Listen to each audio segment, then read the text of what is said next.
Activity for essay number 4, the argumentative synthesis. We'll begin with your introduction. As usual, there's a space here for some ideas for your hook.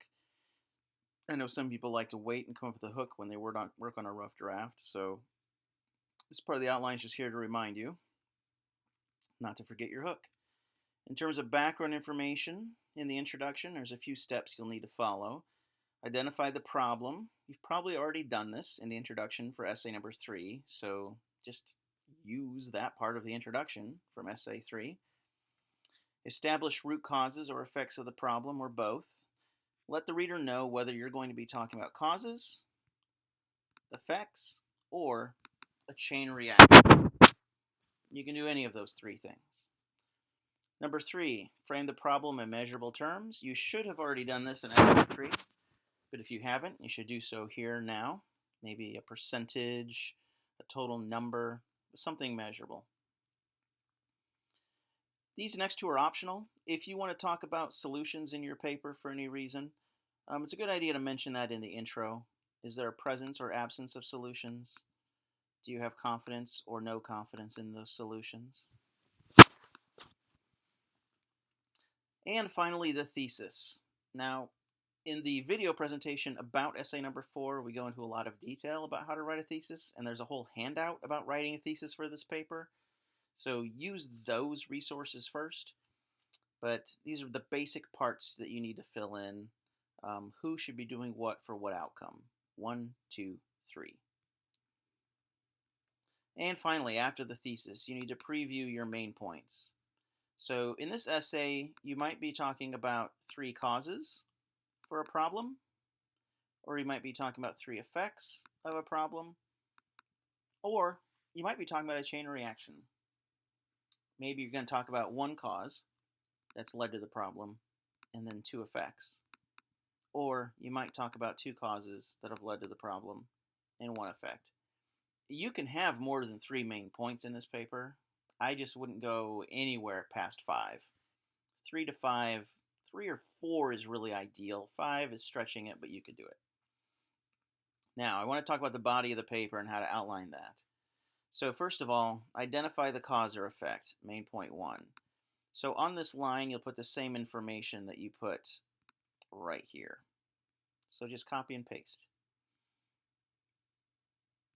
Your central claim regarding the cause or effect. This is the claim for main point 1.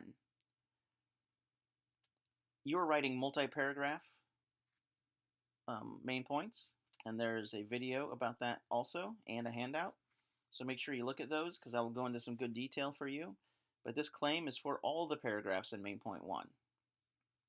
I've given you space here for 4 pieces of evidence, quotes or paraphrases that you might use, and a space to offer an interpretation or an explanation for each one.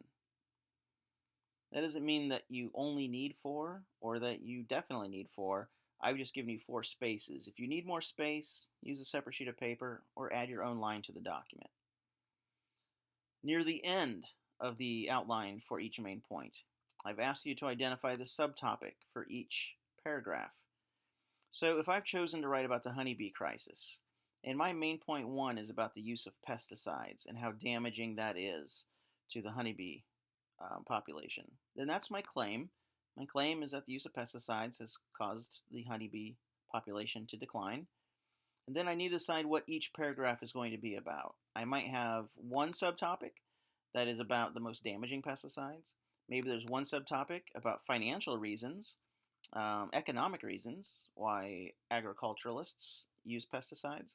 Maybe there's another subtopic about alternative pesticides that don't damage the honeybee population.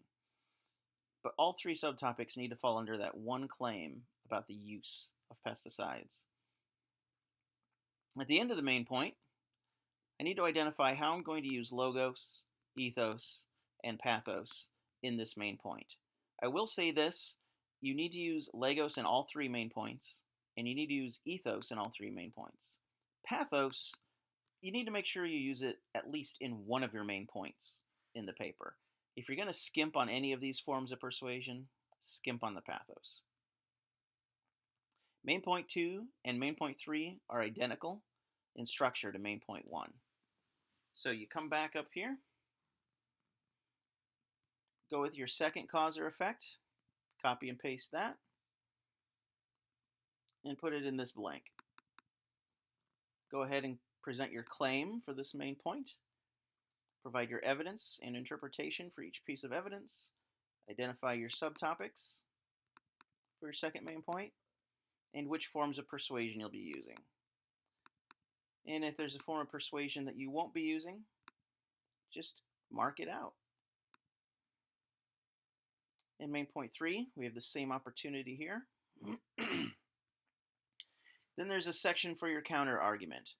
There is a PowerPoint presentation that shares with you exactly how to produce a counter argument, so I won't go into a lot of detail.